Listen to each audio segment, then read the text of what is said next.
Hey everyone, मेरा नाम अभिषेक है और दोबारा से कुछ दिनों का गैप लेने के बाद मैं वापस आ गया हूँ इधर।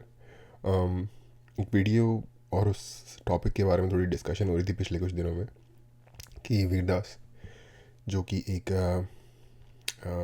कॉमेडियन, मैं नहीं कहना चाहता यार क्योंकि मुझे हंसी नहीं आती उनकी कॉमेडी पे, बट एक्टर एक्टर एक्टिंग ठीक ठाक कर लेते हैं।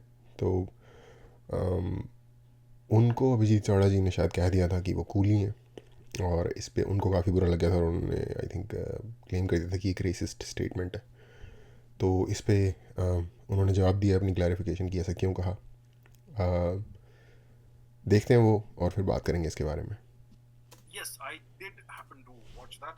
I haven't watched the entire podcast. I've seen the clip in which he supposedly responds to my criticism of him on the same podcast, Ranveer Alabadi's podcast, the TRS.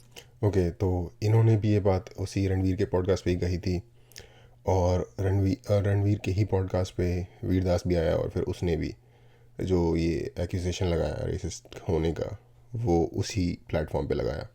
The Ranveer show. So a few months ago, I've done, as you know, many podcasts with Ranveer. So a few months ago, he had asked me, Ranveer, on his podcast about my views, my opinion about Veer Das's actions abroad, the things he said about India on foreign soil and all that. And I had essentially criticized him. I don't remember exactly what I said. I haven't watched that clip again. It's been so long. But apparently, I called him a brown coolie. Yeah, and so sir अब इसमें apparently मत लगाओ, ये तो आपने कहा है। तो since I called him, apparently नहीं हो सकता इसमें। Veer Das, so Ranveer in this clip that I saw a couple of days ago, he asks Veer Das to respond to my criticism, and Veer Das says that me calling him a brown coolie is racist apparently. Yeah. So so me calling Veer Das a brown coolie is apparently racist. Before I even address that, it's perfectly fine for Veer Das to make all kinds of anti-India, anti-Hindu statements. It's fine for him to call all Indian men rapists. That's not offensive. But me calling him brown coolie is offensive. He gets upset. what sort of logic is this? I mean, that's hypocrisy. Now, when it comes to him saying that, ये logic I don't know, मुझे नहीं लगता ये logic sound है। वो अपनी जगह गलत कर रहा था और अगर एलिजेडली आपने उसके अगेंस्ट रेसिस कमेंट दिया है तो वो एक अपनी जगह गलत है। मैं ये नहीं कह रहा कि दिया है, बट मैं ये कह रहा हूँ कि वो एक अपनी जगह का गलत है। ये दोनों ही अपनी अपनी जगह पे दो गलत चीज़ें होंगी अगर ये हुई हैं तो इक्वेट नहीं किया जा सकता इनको। me calling him a brown coolie is racist, is it even possible to be racist against someone of your own ethnicity? I mean, Veer Das is Indian. I'm Indian. We are the same people. We are the same ethnicity. We have essentially the same heritage, same past, same ancestry. How can I be racist to my own ethnicity? Is it your? Okay, ये actually एक बहुत बड़ी बहस है जो बहुत सारे लोग करते हैं इस बात पे कि कैसे कोई एथनिसिटी का बंदा अपनी ही एथनिसिटी के अगेंस्ट रेसिस्ट हो सकता है। तो इस बात में मैं ये मानता हूँ कि मेरा ओपिनियन ये है कि अपनी एथनिसिटी के अगेंस्ट भी बंदा रेसिस्ट हो सकता है। इनफैक्ट अगर किसी जगह पे ये बात सबसे ज़्यादा सच बैठती है तो वो इंडिया में ही बैठती है। और इस अंडरस्टैंडिंग के तहत वीरदास भी एक रेसिस्ट है दूसरे इंडियंस के अगेंस्ट, क्योंकि वो इंडियंस को एज ए लंप करता है रेपिस्ट, तो इसलिए वो भी रेसिस्ट है अगेंस्ट दूसरे इंडियंस के। और अगर ब्राउन कूली कह देने से आई डोंट थिंक ये जस्टिफाई हो जाता है ऑटोमेटिकली कि ये एक रेसिस्ट स्टेटमेंट है, क्योंकि ये ऑब्जर्वेशन हो सकती है किसी की हरकतों को देख के। बट किसी एक ग्रुप को लंप टुगेदर करके उन्हें कोई टाइटल दे देना रेपिस्ट का, ये अपने आप में बिल्कुल रेसिस्ट है। Possible? Yeah. And uh, maybe he has taken issue to this word coolie. Yeah. And maybe the term coolie is apparently racist in his mind. So Veerdas is attempting to construct a career in the United States. He must be very uh, aware of US culture. Is he aware of something called the rap industry, the rap music industry in the US?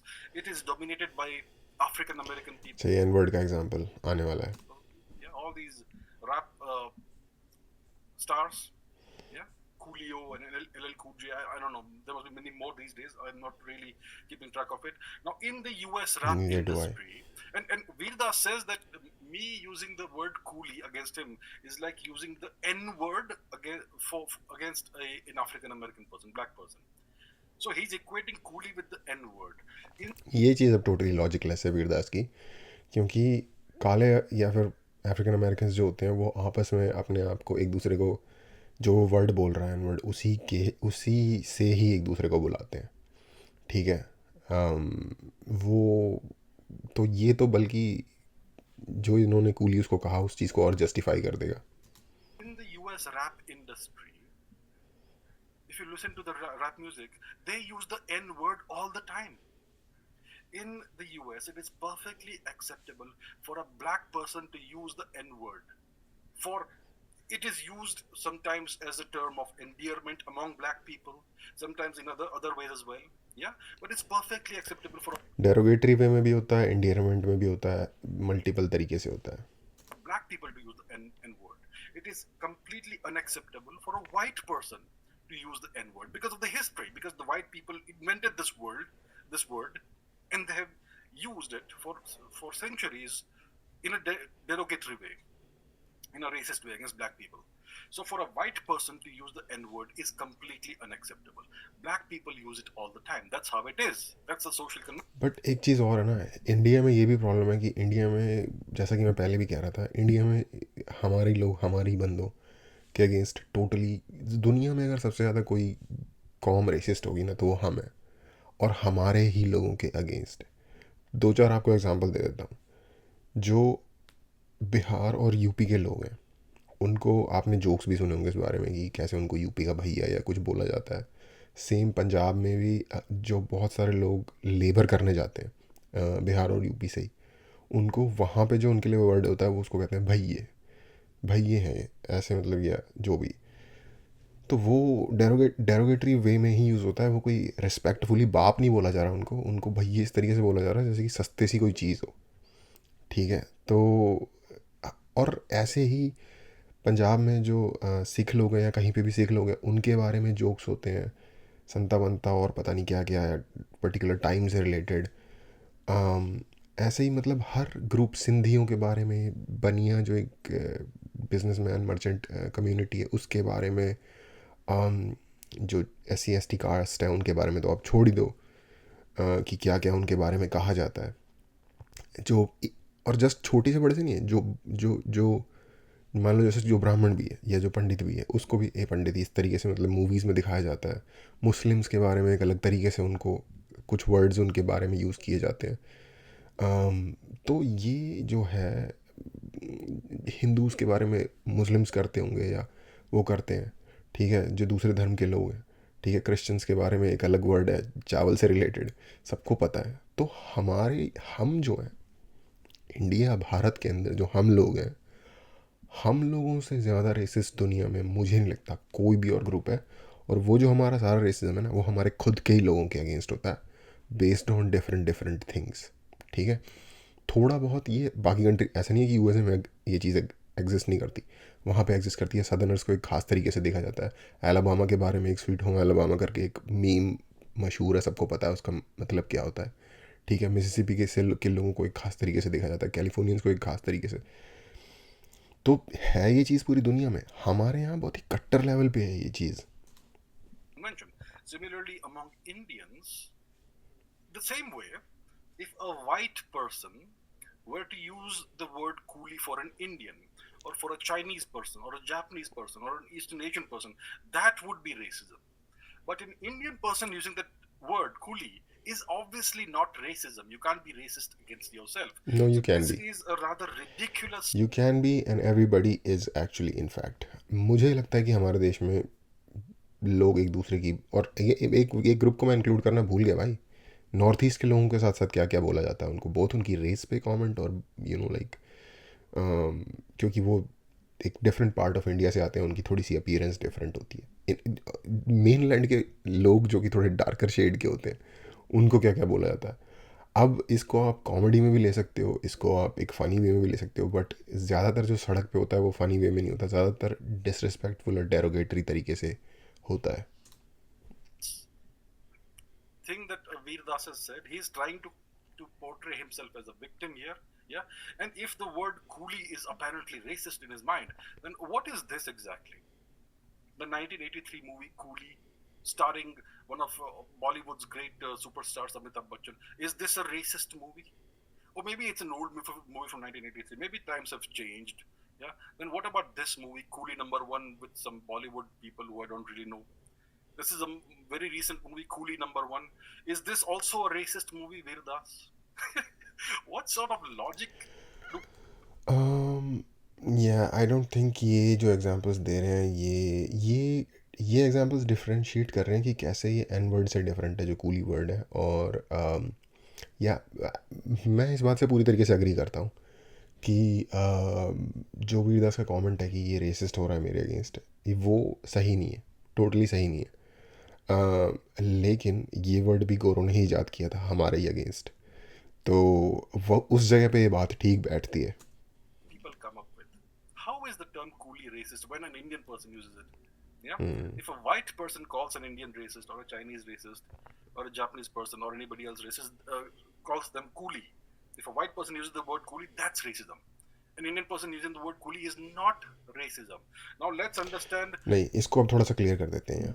ये racism हो भी सकता है और नहीं भी हो सकता. इनके केस में नहीं है, क्योंकि इन्होंने, उस बंदे ने कुछ एक्शंस किए थे जिसको हाईलाइट करने के लिए ये कौन सी हरकतें कर रहा है, ये कूली वाली हरकतें कर रहा है, जो कि गोरे लोगों को जो कूली थे ये वो वाली हरकत कर रहा है, वो चीज़ हाईलाइट करने के लिए. बट मान लो अगर आप एक अमीर इंसान हो, ठीक है, और आपके घर में कोई काम करने वाला इंसान है और लाइक मेहनत कश कह लो या जो भी है, हार्ड वर्क करता है, आपका सामान बाहर अंदर ले जाता है, ठीक है, वो कूली नहीं हो इन पर्टिकुलर, बट फिर भी अगर आप उसे कूली बोलो, ठीक है, क्योंकि कूली एक पर्टिकुलर जॉब होती है जो रेलवे स्टेशन पे पोर्टर का काम करते हैं, पोर्टर बेसिकली, ठीक है. लेकिन अगर आपका एक नौकर है, या नौकर भी नहीं कहना चाहिए, होम जिसको हेल्प कहते हैं, होम घर में हेल्प है या ड्राइवर है या जो भी है, उसको अगर आप स्पेसिफिकली कूली वर्ड बोलो तो उस सेंस में आप उसे डेरोगेटरी वे में यूज़ कर रहे हो, तो ये कहा जा सकता है. बट इन्होंने Some नहीं people ऐसा would किया. say that I use the term coolie out of anger or out of emotion. Well, that's not the case. Yeah. Let's what is the meaning of the term coolie? What's the definition of coolie in the historic sense? A coolie is a person who carries heavy loads. Yes. Typically, these are the porters you will see at railway stations. Historically, they've या been used. Porter. You had these porters who would carry heavy weights on railway stations, and they were called coolies. Yeah, historically. So a coolie is a person who carries heavy loads. That's what a coolie is. Now, so I use the term coolie as in the sense of a brown man, Veer Das, carrying the white man's burden.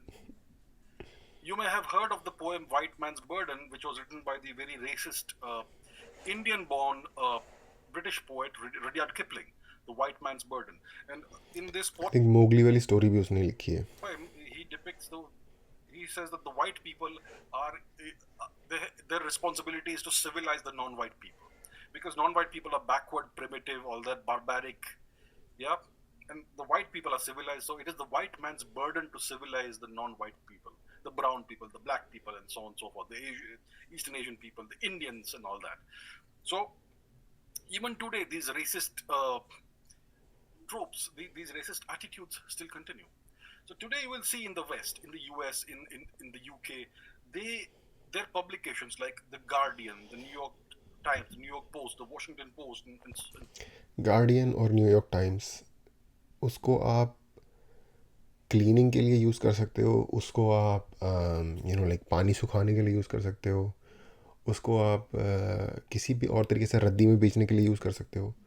उसको पढ़ने की गलती मत करना. उसको पढ़ने की गलती अगर आप करोगे तो आपका उसमें जो आइडियाज़ लिखे हुए हैं उसको सुन के आपके दिमाग में, सर में आग लग जाएगी, आपके बाल जल जाएंगे, और या तो फिर आप एक डिफरेंट प्रजाति में भी तब्दील हो सकते हो. so on and so forth. They carry these very strongly anti-India articles, but they usually employ Indian origin people to write these things. Very racist, very patronizing, very derogatory articles about India, and it's usually ये मेरे उसको prove करता है इनका जो ये information दे रहे हैं ये, कि इंडियंस के बारे में आपको सबसे ज़्यादा जो रेसिस्ट लोग मिलेंगे वो खुद ही इंडियन होंगे. Indian origin people who are made to write these articles, so that they can they can say that we didn't write it, it's an Indian origin person who wrote it, who wrote it, our hands are clean. So today, it's perfectly acceptable to be racist against Indians in the West, and especially against Hindus, yeah, but not against certain other religions. So racism is acceptable against Indians and against Hindus in a certain way, and they typically employ Indian origin people to write these derogatory articles.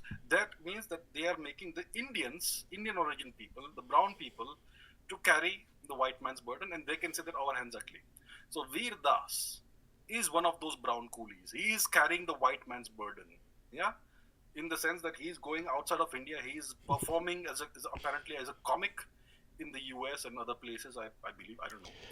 And अच्छा, white man का burden carry कर रहा हो चाहे ना कर रहा हो, ये एक डिफरेंट चीज़ है. जो चीज़ मुझे सबसे ज़्यादा प्रॉब्लमेटिक लगती है वो ये नहीं है कि उसने क्या कहा उसमें, जो भी उसने वहाँ कहा हो कि मैं, आई थिंक वो कुछ ऐसे था कि 2 इंडियाज़ करके, मैंने देखा नहीं है बट जितना मैंने इस बारे में सुना था कि मतलब इंडिया में बहुत सारी प्रॉब्लम्स हैं, ठीक है. जो वो कह रहा है मुझे एक्चुअली उससे प्रॉब्लम नहीं है. प्रॉब्लम कौन सी कंट्री में नहीं होती, हर कंट्री में प्रॉब्लम होती है. यूएसए की अगर आप प्रॉब्लम देखने लग जाओगे तो आपको लगेगा कि भाई ये तो कतई जिसे कहते हैं डिस्टोपियन टाइप की जगह है. कुछ जगह वहाँ ऐसी भी हैं और कुछ जगह वहाँ ऐसी भी है जो आपको देखोगे फुल सेरेनिटी है, फुल नेचर है, फुल लाइक जैसा भी है. और सेम चीज़ इंडिया में भी है. एक से एक सीरीन जगह आपको मिल जाएंगी और एक से एक ऐसी जगह मिल जाएंगी कि आपको लगेगा कि यार नर्क का आखिरी लेवल तो यही हो सकता है, इससे बुरा क्या होगा. तो ये सारे देशों की हालत है अपने आप में. लेकिन भाई तो वो सारी प्रॉब्लम्स हाईलाइट कर रहा है बट एक फॉरेन ऑडियंस के आगे, एक दूसरे देश में जाके क्या सेंस, वो क्या करेंगे, वो क्या करेंगे उस इन्फॉर्मेशन का. क्या वो कुछ चेंज ला सकते हैं हमारी कंट्री में? नहीं ला सकते. अवेयरनेस के लिए लाओगे उनको, वो अवेयर होके भी क्या कर लेंगे? इंडिया को और 4 गालियाँ देंगे. इंडिया की जो एक इमेज है उनकी नज़रों में वो नीचे जाएगी. इंडिया के बारे में जो अच्छी चीज़ें हैं वो भूल के उनके दिमाग में बुरी चीज़ें आ जाएंगी उनके दिमाग में, ठीक है. और मैं ये नहीं कह रहा मैं कोई वो उस टाइप के लोगों में से नहीं हूँ कि जो ऑनलाइन पे जाके कहते हैं कि नहीं हमारे देश में तो सब अच्छा ही हो रहा है, ये है वो है. या फिर जब फॉरेनर्स हमारे यहाँ की गरीबी की बात करते हैं तो उनको बोलते हैं कि यार अच्छी जगह भी दिखा दो. क्योंकि मुझे पता है, क्योंकि इंसान को वो चीज़ ज़्यादा अट्रैक्ट करती है जो उसके लिए नई हो. बड़ी बिल्डिंगें, अच्छी इंफ्रास्ट्रक्चर वो उन्होंने देखा हुआ है अपनी अपनी कंट्री में. तो मैं उन लोगों में से नहीं हूँ जो इस चीज़ को प्रमोट करे. लेकिन एक्टिवली मलाइन करना किसी कंट्री की इमेज, एक्टिवली, और जिसके करने से कोई और पॉजिटिव इफ़ेक्ट आ ही नहीं रहा.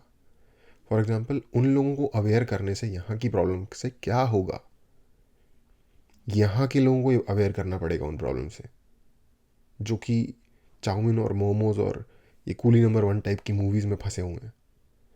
तो यहाँ, और जब यहाँ के लोग उठेंगे उन प्रॉब्लम्स के अगेंस्ट अपनी पूरी माइट के साथ, तो वो प्रॉब्लम सॉल्व. अमेरिकन के आगे जाके कोई बंदा भी अपने घर की प्रॉब्लम पड़ोसियों के घर में जाके अगर रोए अगर, तो वो सुन के उससे मज़े तो लेंगे, उसको सुन के टाइम पास और मिर्च मसाला टाइप की गॉसिप तो हो सकती है वो उन लोगों के लिए, बट कोई उन्हें फ़र्क नहीं पड़ रहा उस प्रॉब्लम से. तो वो मुझे इस चीज़ से प्रॉब्लम है. भाई बाहर जाके क्या रो रहा है, वो क्या कर लेंगे इस चीज़ की सॉल्यूशन के लिए. तो he's, ये ridiculing India. बट ये उस वेव का फ़ायदा उठा रहा है जो एक लेफ़्ट की वेव है, जिसमें कि मतलब जो भी राइट के किसी, अब फॉर एग्जांपल इंडिया में बीजेपी की गवर्नमेंट है, कैसे इसे नीचे दबाओ और कैसे नंबर बनाओ जो वेस्ट का लेफ्ट है उसकी नज़रों में और जो हॉलीवुड है उसकी नज़रों में, और ऊपर उठने की कोशिश करो. जो हॉलीवुड का लेफ्ट है उसकी नज़रों में और ऊपर उठने की कोशिश करो इस वेव को राइड करते हुए. ये है He's basically. making fun of India. He's criticizing India. So that is what I meant by Veer Das being a brown coolie. He is carrying the white man's burden on behalf of the people who he wishes to please. Yeah, because he wants to create a career in the US. Yeah, And exactly.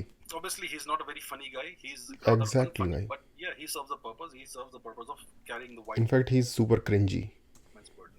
So that's what I meant by calling Veer Das a brown coolie, and I stand by it. It is not racist in any way whatsoever.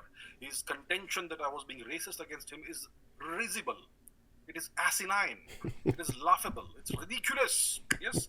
Now, the thing is, पता है क्या है, जब तुम्हारे पास जवाब नहीं होता ना सामने वाले की बात का, तो तुम उसे नेम कॉलिंग करके ब्रश अवे कर देते हो। ये बहुत ही सिंपल और बहुत ही बेसिक लेवल की स्ट्रैटेजी 101 है। ठीक है, किसी को साइड स्वाइप करने की बहुत ही बेसिक 101 लेवल की स्ट्रैटेजी है कि जब तुम्हारे पास जवाब नहीं है उसको नेम कॉल कर दो।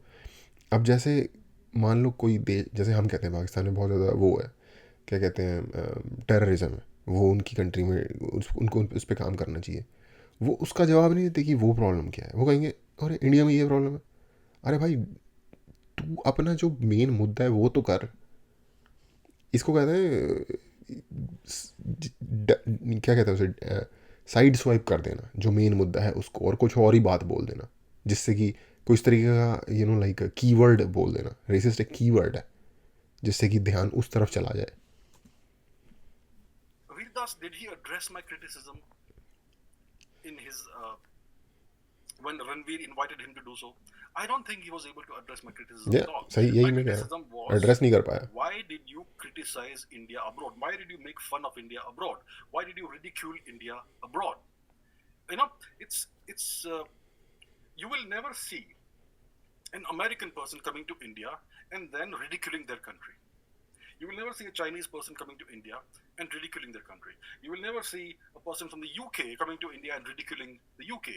You will never see a French person coming to India and ridiculing France. But Chinese का नहीं कह सकता, बट बाकी तीन ब्रिटिश फ्रेंच और अमेरिकन शायद करें भी, लेकिन इस तरह से नहीं करेंगे। इस तरीके से मतलब एक सेंसलेस तरीके से जिसका कि कोई फ़ायदा नहीं हो रहा। ठीक है, एक प्राइवेट सर्कल में शायद कर दें, पब्लिक में नहीं करेंगे।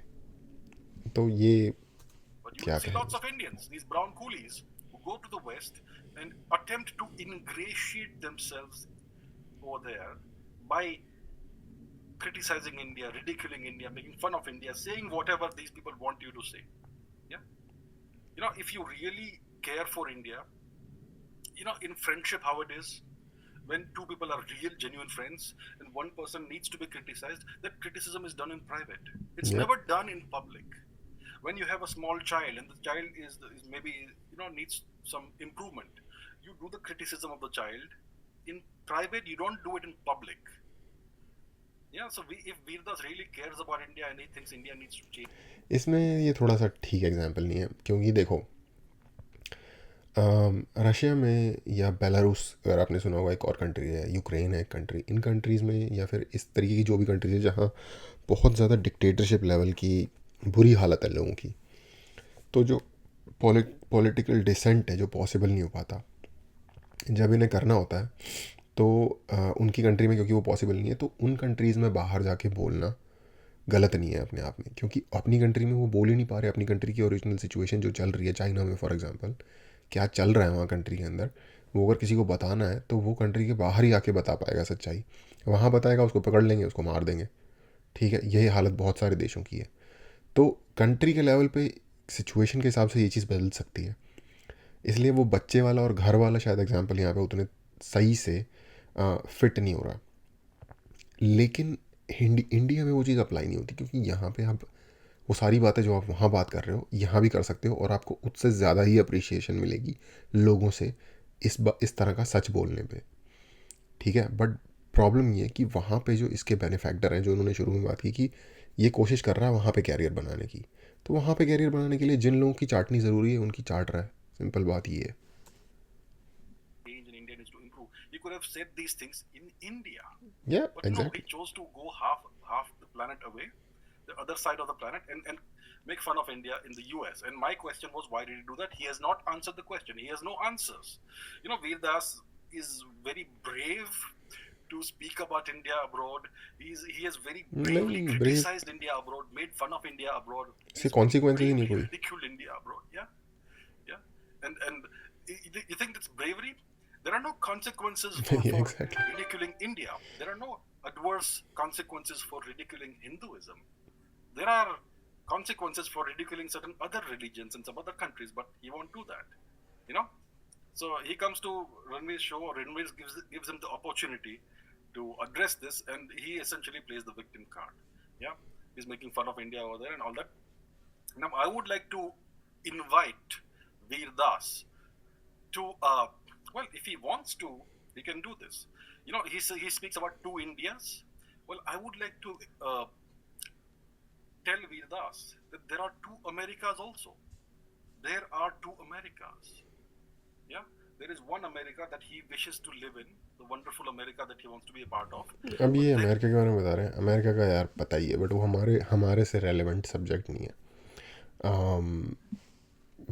जैसा कि मैंने इनिशियली कह दिया कि हर there is कंट्री a में second उनकी America, अपनी प्रॉब्लम है. an America that conducted the genocide of at least 56 million Native Americans. Will Veer Das speak about that? There is a second America where which has okay, तो अब ये America पे जा रहे हैं, तो वो हम सबको ही पता है हिस्ट्री क्या है क्या नहीं है. जिसको नहीं पता वो थोड़ा सा सर्च कर लो कि atrocities committed by what ever country. तो यहाँ पे हम रुकेंगे, और आई थिंक जितने भी मोस्ट इश्यूज़ थे आई थिंक कवर हो गए हैं यहाँ पे, तो इसको यहीं रोकते हैं. होपफुली कुछ क्लैरिटी मिली होगी इससे. देखने के लिए थैंक यू.